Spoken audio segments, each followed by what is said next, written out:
The scooter was a prop, a tool to maintain the illusion, an illusion of joy, of innocence, of a perfect world called Teletubbyland.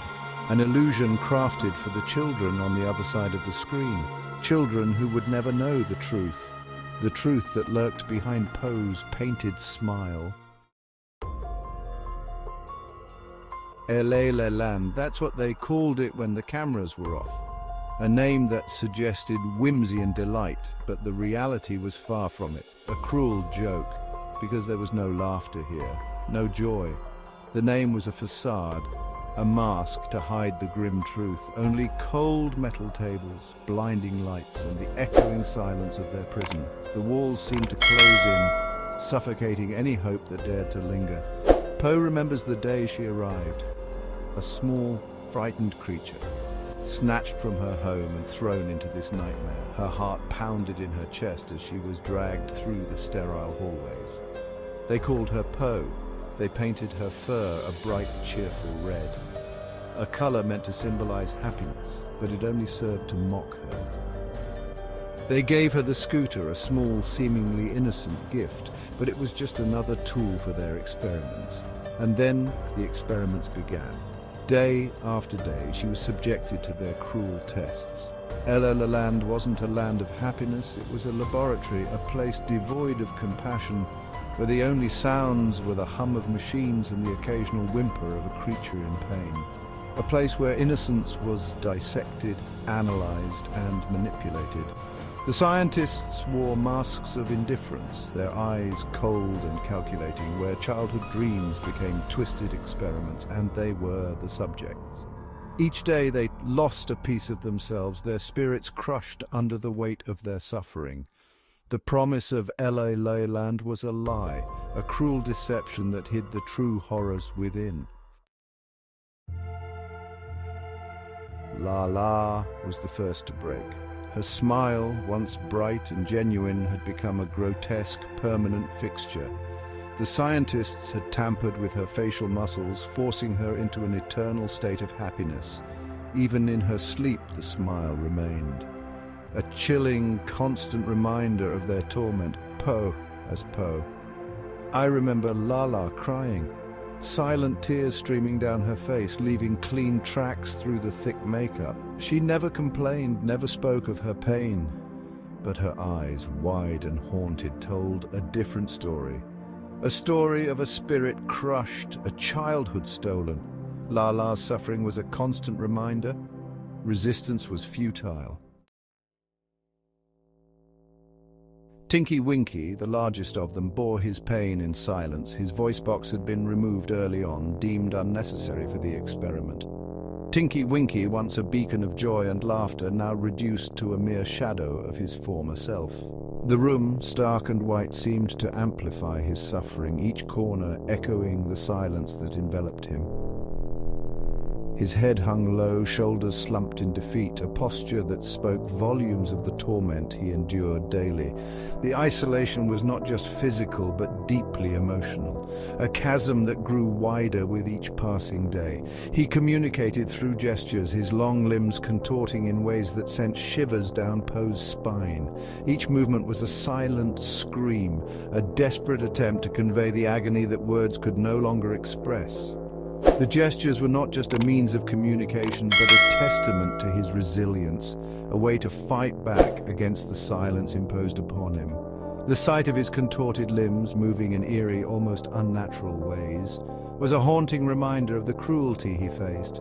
They said it was to study nonverbal communication, but Poe knew the truth. The so-called experiment was a facade, a thinly veiled excuse to inflict pain and observe the results. Poe had seen the glint in their eyes, the twisted satisfaction they derived from Tinky Winky's suffering.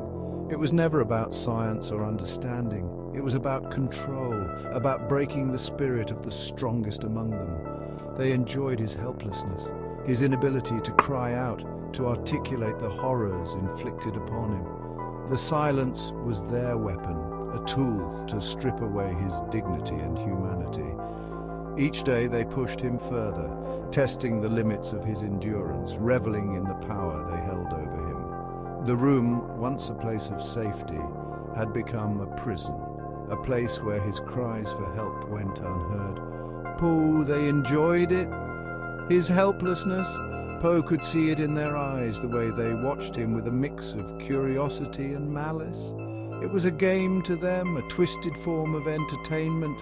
Po felt a deep sense of guilt, knowing that he was powerless to stop it. The realization that they derived pleasure from Tinky Winky's suffering was a heavy burden, one that weighed on Po's conscience every day. Po often found him curled up in a corner, his one eye staring blankly at the wall. The once vibrant spark in his eye had dimmed, replaced by a hollow, vacant stare. It was as if the light within him had been extinguished, leaving behind a shell of the Tinky Winky they once knew. The corner had become his refuge, a place where he could retreat from the relentless torment, even if only for a moment. The vibrant purple fur, once a symbol of joy, now seemed to absorb the darkness that surrounded them. It was a cruel irony. The color that once brought so much happiness, now a reminder of the suffering that had become their reality.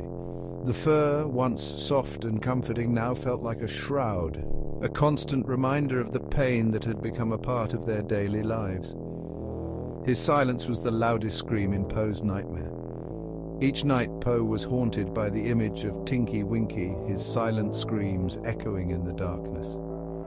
The nightmares were relentless, a constant reminder of the suffering that they could not escape.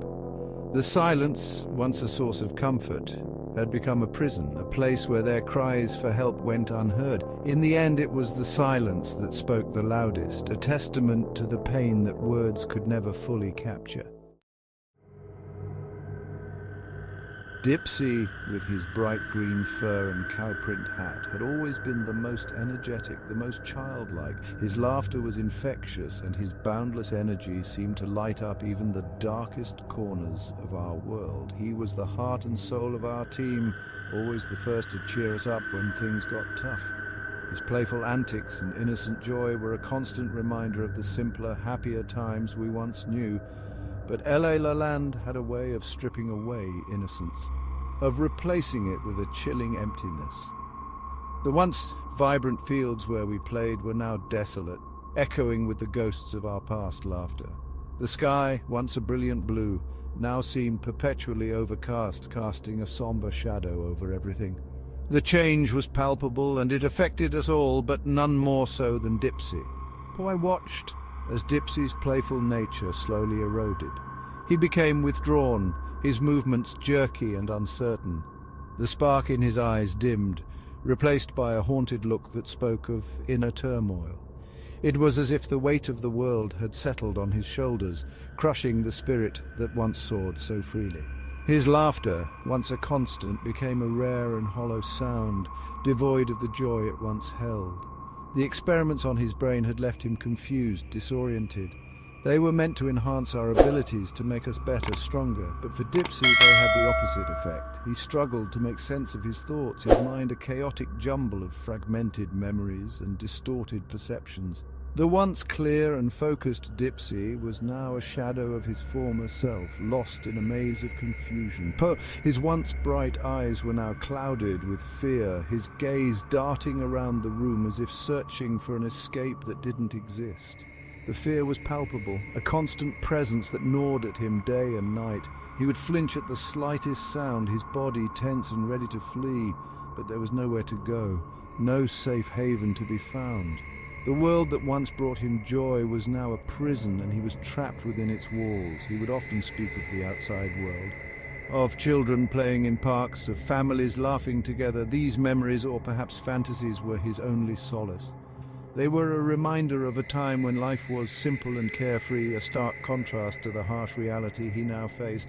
He would describe these scenes in vivid detail, his voice tinged with a longing that was heartbreaking to hear.